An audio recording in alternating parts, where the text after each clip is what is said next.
Saül était toujours animé d'une rage meurtrière contre les disciples du Seigneur.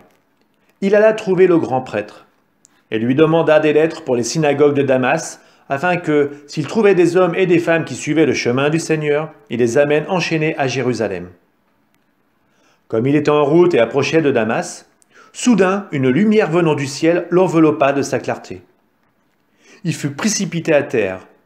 Il entendit une voix qui lui disait « Saül, Saül, pourquoi me persécuter ?» Il demanda « Qui es-tu, Seigneur ?» La voix répondit « Je suis Jésus, celui que tu persécutes.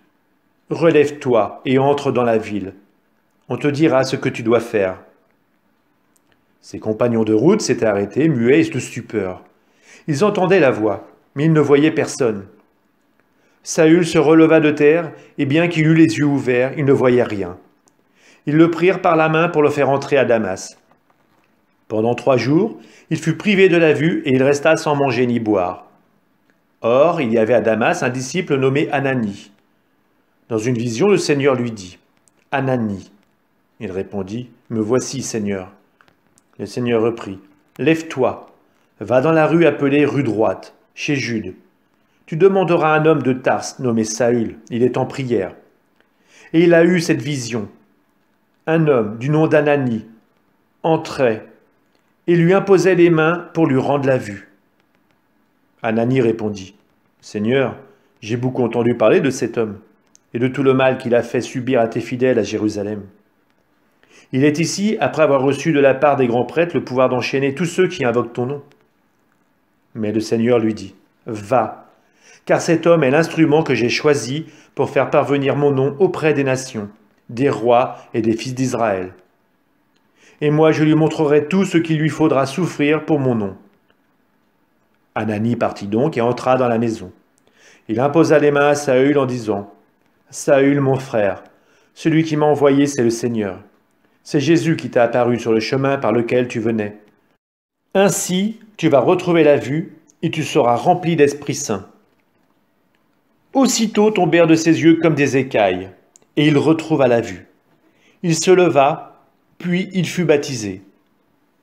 Alors il prit de la nourriture et les forces lui revinrent. Il passa quelques jours à Damas avec les disciples. Et sans plus attendre, il proclamait Jésus dans les synagogues, affirmant que celui-ci est le Fils de Dieu. Tous ceux qui écoutaient étaient stupéfaits et disaient « N'est-ce pas lui qui à Jérusalem s'acharnait contre ceux qui invoquent ce nom-là? Et n'est-il pas venu ici afin de les ramener enchaînés chez les grands prêtres ?» Mais Saül, avec une force de plus en plus grande, réfutait les Juifs qui habitaient Damas, en démontrant que Jésus est le Christ. Assez longtemps après, les Juifs tinrent conseil en vue de le supprimer. Saül fut informé de leur machination. On faisait même garder les portes de la ville jour et nuit afin de pouvoir le supprimer. Alors ses disciples prirent de nuit. Ils le firent descendre dans une corbeille jusqu'en bas, de l'autre côté du rempart. Arrivé à Jérusalem, Saül cherchait à se joindre aux disciples, mais tous avaient peur de lui, car ils ne croyaient pas que lui aussi était un disciple. Alors Barnabé le prit avec lui et le présenta aux apôtres. Il leur raconta comment, sur le chemin, Saül avait vu le Seigneur, qui lui avait parlé, et comment à Damas, il s'était exprimé avec assurance au nom de Jésus. Dès lors, Saül allait et venait dans Jérusalem avec eux, s'exprimant avec assurance au nom du Seigneur. Il parlait aux Juifs de langue grecque et discutait avec eux. Mais ceux-ci cherchaient à le supprimer. Mis au courant, les frères l'accompagnèrent jusqu'à Césarée et le firent partir pour Tarse. L'Église était en paix dans toute la Judée, la Galilée et la Samarie. Elle se construisait et elle marchait dans la crainte du Seigneur. Réconfortée par l'Esprit Saint, elle se multipliait. Or, il arriva que Pierre, parcourant tout le pays, se rendit aussi chez les fidèles qui habitaient Lod. Il y trouva un homme du nom d'Énéas, alité depuis 8 ans parce qu'il était paralysé.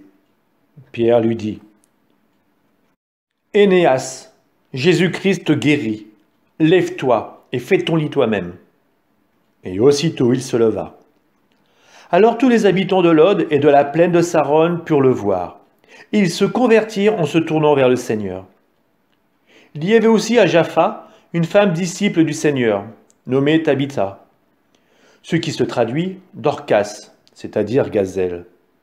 Elle était riche des bonnes œuvres et des aumônes qu'elle faisait. Or il arriva en ces jours-là qu'elle tomba malade et qu'elle mourut. Après la toilette funèbre, on la déposa dans la chambre haute. Comme l'Aude est près de Jaffa, les disciples, apprenant que Pierre s'y trouvait, lui envoyèrent 2 hommes avec cet appel « Viens chez nous sans tarder ». Pierre se mit en route avec eux. À son arrivée, on le fit monter à la chambre haute. Comme l'Aude est près de Jaffa, les disciples, apprenant que Pierre s'y trouvait, lui envoyèrent 2 hommes avec cet appel « Viens chez nous sans tarder ». Pierre se mit en route avec eux. À son arrivée, on le fit monter à la chambre haute. Toutes les veuves en larmes s'approchèrent de lui. Elles lui montraient les tuniques et les manteaux confectionnés par Dorcas quand celle-ci était avec elle. Pierre mit tout le monde dehors. Il se mit à genoux et pria. Puis il se tourna vers le corps et il dit « Tabitha, lève-toi ». Elle ouvrit les yeux et voyant Pierre, elle se redressa et s'assit. Pierre lui donnant la main, la fit lever. Puis il appela les fidèles et les veuves et la leur présenta vivante. La chose fut connue dans toute la ville de Jaffa et beaucoup crurent au Seigneur. Pierre resta assez longtemps à Jaffa chez un certain Simon qui travaillait le cuir.